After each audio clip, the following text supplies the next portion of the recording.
നമസ്കാരം. റേക്കി ശാക്തേ.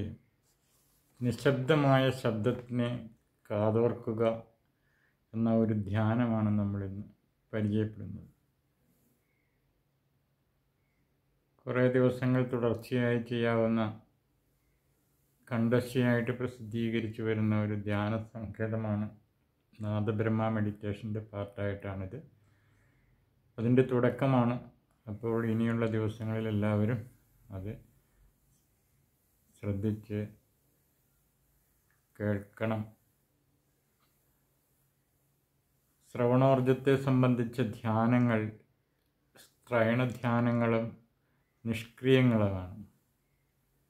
നിങ്ങൾക്ക് കേൾക്കുകയല്ലാതെ മറ്റൊന്നും ചെയ്യേണ്ടതില്ല. പക്ഷികളുടെ കളകൂജനം, ദേവദാരു വൃക്ഷങ്ങളിലൂടെ കാറ്റ് കടന്നു പോകുമ്പോൾ ജെന്റിൽ ബ്രീസ്, മന്ദമാരുതൻ, അല്ലെങ്കിൽ ഏതെങ്കിലും സംഗീതമോ വാഹന ഗതാഗതത്തിൻ്റെ ശബ്ദമോ നിങ്ങൾ കേട്ടാൽ മാത്രം മതി. അപ്പോൾ നാദത്തെ ശ്രദ്ധിക്കുക, ചെവിയിലൂടെ കേൾക്കുക, ശ്രവണേന്ദ്രിയങ്ങൾക്ക് വില കൽപ്പിക്കുക എന്നുള്ളതാണ് ഇതിൻ്റെ ഒരു പ്രത്യേകത. ഒന്നും തന്നെ പ്രത്യേകിച്ച് ചെയ്യേണ്ടതായിട്ടില്ല. നിങ്ങൾ കേട്ടാൽ മാത്രം മതി. അപ്പോൾ മഹത്തായ നിശബ്ദത കടന്നു വരുന്നു. ഏതെങ്കിലും ഒരു സ്വനം നമ്മളുടെ കർണപുടങ്ങളിൽ വന്ന് പതിയുമ്പോൾ അതിനുശേഷം ഒരു ബൃഹത്തായ നിശബ്ദത ഉടലെടുക്കുന്നു എന്നുള്ളതാണ്. അപ്പോൾ മഹത്തായ ശാന്തത കടന്നു വരുന്നു. മഹത്തായ ശാന്തത നിങ്ങളിൽ നിപതിക്കുകയും നിങ്ങളുടെ മേൽ വൃഷ്ടിപാതം പോലെ പെയ്യുകയും ചെയ്യുന്നു. കനത്ത നിശബ്ദത എന്ന് വേണമെങ്കിൽ പറയാമത്. കണ്ണിലൂടെ എന്നതിനേക്കാൾ കാതിലൂടെ ചെയ്യുക എളുപ്പമാണ്. ശ്രവണം കൂടുതൽ സുഗമമാകാൻ കാരണം കാത് നിഷ്ക്രിയവും അക്രമോത്സുകവുമല്ലാത്തതുമായതിനാലാണ്. ബാക്കി എല്ലാ അവയവങ്ങളും പ്രൊവോക്ക് ചെയ്യപ്പെട്ടു കഴിഞ്ഞാൽ പ്രതികരിക്കും. കാതിന് മാത്രമാണ് പ്രൊവോക്കേഷൻ കപ്പാസിറ്റി ഇല്ലാത്തത്. അക്രമോത്സുകമല്ലാത്തതാണത്. അതിന് അസ്തിത്വത്തെ എന്തെങ്കിലും വിധത്തിൽ സ്വാധീനിക്കാൻ കഴിയില്ല. നമ്മളുടെ അസ്തിത്വത്തെ സ്വാധീനിക്കാൻ കഴിയാത്ത ഒരു അവയവം കൂടിയാണ് നമ്മളുടെ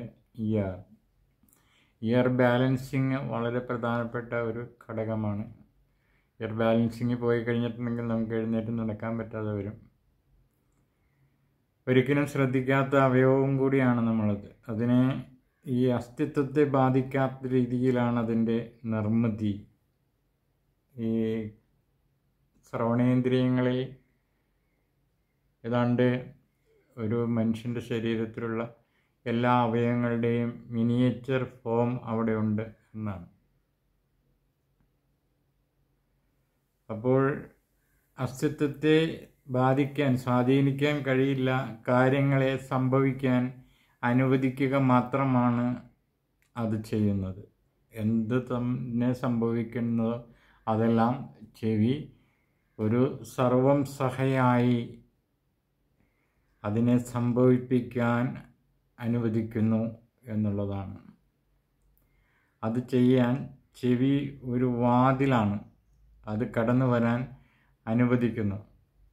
ഒരു ജീവിതത്തിലെ എൻ്റയർ കാർമിക് എപ്പിസോഡ്സിന് കടന്നു വരാനുള്ള ഒരു വാതയാനമാണ് നമ്മളുടെ കർണപുടം. അപ്പോൾ കർണപുടത്തിലൂടെ ചെയ്യുന്ന ആ ഒരു ധ്യാന പ്രക്രിയയാണ് നാദബ്രഹ്മ മെഡിറ്റേഷൻ. അതിൻ്റെ 4 ഘട്ടങ്ങൾ. ആ 4 ഘട്ടങ്ങൾ തുടർച്ചയായി 4 ദിവസങ്ങളിലായിട്ട് നിങ്ങൾക്ക് പ്രതീക്ഷിക്കാം. Thanks for watch with love light of reiki.